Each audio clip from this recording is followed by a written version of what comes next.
you saw in that video was operators moving direct to threat down a hallway during a hostage rescue and entering the last room on the left by utilizing a tactic that I just call following doors into rooms.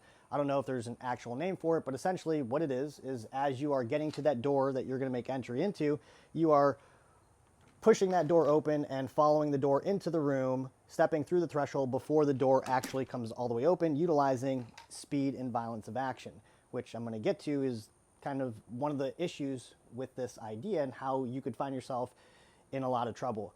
I'm also going to ask you guys, I'm going to do that here right now in this video, if there's instructors out here who teach this tactic, because so far I've only seen videos on Instagram and YouTube of it happening, is try to make a video and explain how you mitigate these problems or mitigate these issues, because CQB is about problem solving. So whether we're moving dynamically and we need to solve these problems a little bit faster or fast, or we're moving in a more of a deliberate manner and we may have a little bit more time to solve a specific problem. Problems of angles of attack, angles of exposure, angles of approach, movement problems, or lighting conditions. These are all problems that you are trying to mitigate while conducting CQB. Now, part of problem solving isn't just dealing with a specific problem in a specific moment. Yes, you have to do that, but also what we can do is predict or anticipate problems that we could encounter and develop techniques or tactics around these problems to avoid being exposed to the problem to begin with. That's why the basic principles exist, because over the course of time, men have decided, for example, that entering a room and getting into positions of domination is the best way to deal with these problems that we have predicted or anticipate that we will be exposed to. And so really the question is, if we are choosing to use a tactic or a technique where there's a high likelihood in this case of causing more problems, should we actually be utilizing that technique to begin with? Now, my history with this idea or this tactic or this technique was from that intro video that I'm going to go over here a little bit shortly. And that happened a couple years ago. I was never taught this. I had never seen it anywhere else until I saw it in that video. When I brought it up about 2 years ago, of course, people on the internet didn't like that. But again, if you don't like it, show us and tell us why, and tell us how you mitigate these problems, okay? So the very first and obvious issue that I'm not going to spend a whole lot of time on is vision, right? We shoot our vision. That requires us to see the target and engage the target. In that video, they're engaged with 5 rounds before they ever get their head around and eliminate the target, right? That's what you saw, but that's probably not the reality of how that actually would have happened. Now imagine if the guy had a rifle. Imagine if that guy wasn't standing in between 2 hostages and was actually barricaded to where you really couldn't hit him behind a hostage, engaging the entry team, right? Now that time to the target is going to take you more time, especially while you're being shot at, because now you have to close the distance and you have to try to create angles or maybe do a contact shot, which another reason why, if you can have a shield with you in that situation, it would be in your best interest to have a shield, because a shield can actually eat the rounds that you need to get to the bad guy in that specific situation. You got it, you got it.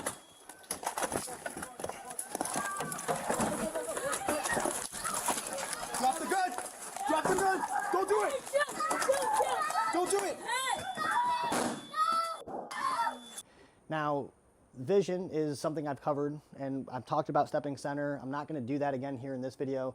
I'll put some links down in the description if you guys haven't seen those videos so you can get an understanding of that. I will go over, what I believe you should do in that situation, right? However, your vision leads to being poor and just really not there, leads to the number 2 issue here, and that is catastrophe, okay?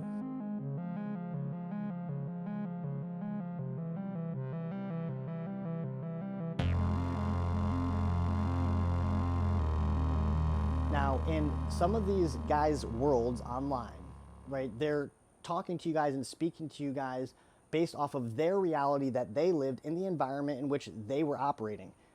That is almost never the reality that law enforcement operates in. For example, in that whole video, I don't know how many guys they actually had go into that building, but it was a lot. So if I had to guess, maybe it was like 14 or something like that. 10, at the least, probably. But the point is that they have enough people to go inside that structure at the time where there is a higher likelihood that when they get to that door to do that tactic, if the 1 and 2 guy go down, well, then the 3 guy, in theory, will step in and take care of the problem. Again, in theory. Well, that's just not my reality, everyday reality. It's not 99.9% of law enforcement's reality. Sometimes operators are showing up and have to launch a rescue with 4 guys that know what they're doing. And so where does that tactic in that situation become problematic? Yes, when you're conducting a hostage rescue, you are ready and willing to give your life, but when the time is right and necessary for you to do that. And what do I mean by that? So in that situation, they had a 3rd guy come into the room, right? And probably a 4th guy. But what happens when you end up in that hallway by yourself pushing to that last room on the right? Now, you need at least another person to enter that room, okay? So let's say, for example, they only have 2 guys, and this is an example of why this is a bad idea. So they're coming to that last room on the right. Let's say they have 2 guys, only 2, right? Because the other guys, in our reality, are doing other things, and that could happen to them too, but they're dealing with other hostages or maybe other bad guys in other rooms, and they're trying to pull off and get to you, but you're going with what you have in that moment. So the number 2 guy is squeezing you because he's saying, we have 2, let's go do this, which is what you should do. Let the number 1 guy know you have support here, and they enter the room like they did. 1 guy goes down, 2 guy goes down. Now you have an open door.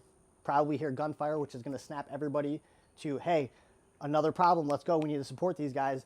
And now they're entering into a situation where, maybe you just have guys down on the floor, not moving or injured or whatever the case is, and you still have the hostage taker in here.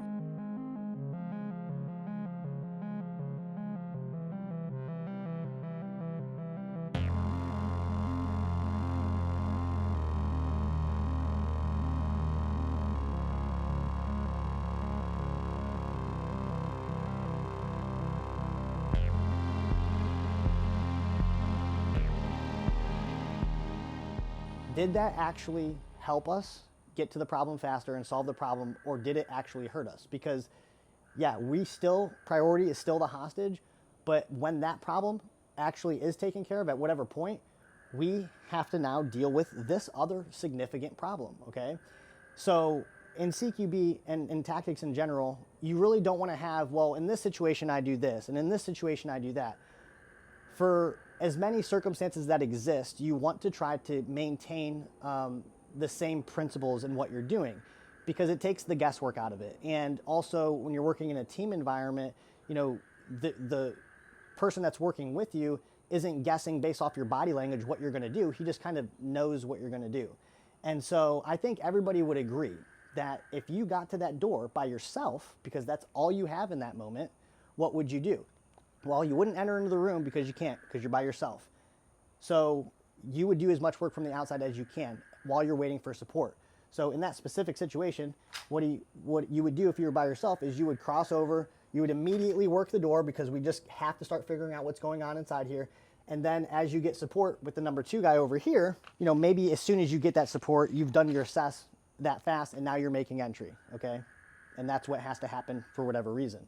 Now, if you have that number 2 guy behind you and he squeezes you, why would we do anything different in that situation, right? We only have 2 guys. I mean, that's all we know. If I'm moving direct threat down a hallway and I get a squeeze, the only thing I know is I have at least 1 guy with me, okay?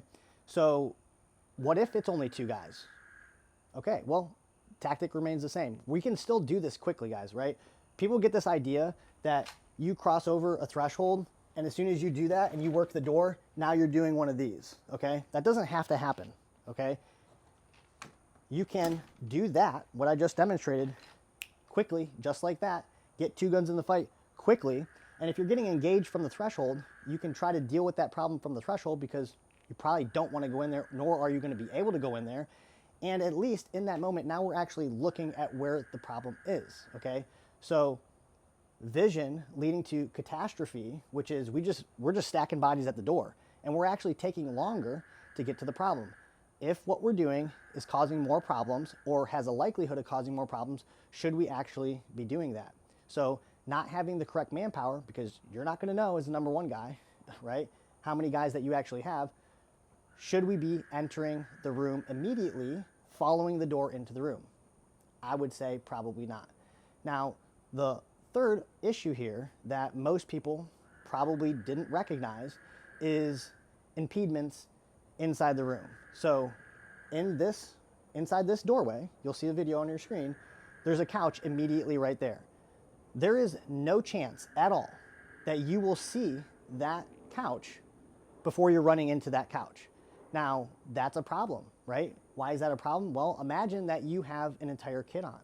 And in my previous video, I said, at best, you'll fall on the couch, and at worst, you'll be stuck in the doorway. Well, why is it better probably to just fall? Well, because if you do that, at least you're getting out of the way and more people can actually get inside the room. Okay, also imagine if you were doing this under nods, under night vision, where obviously your field of view is limited.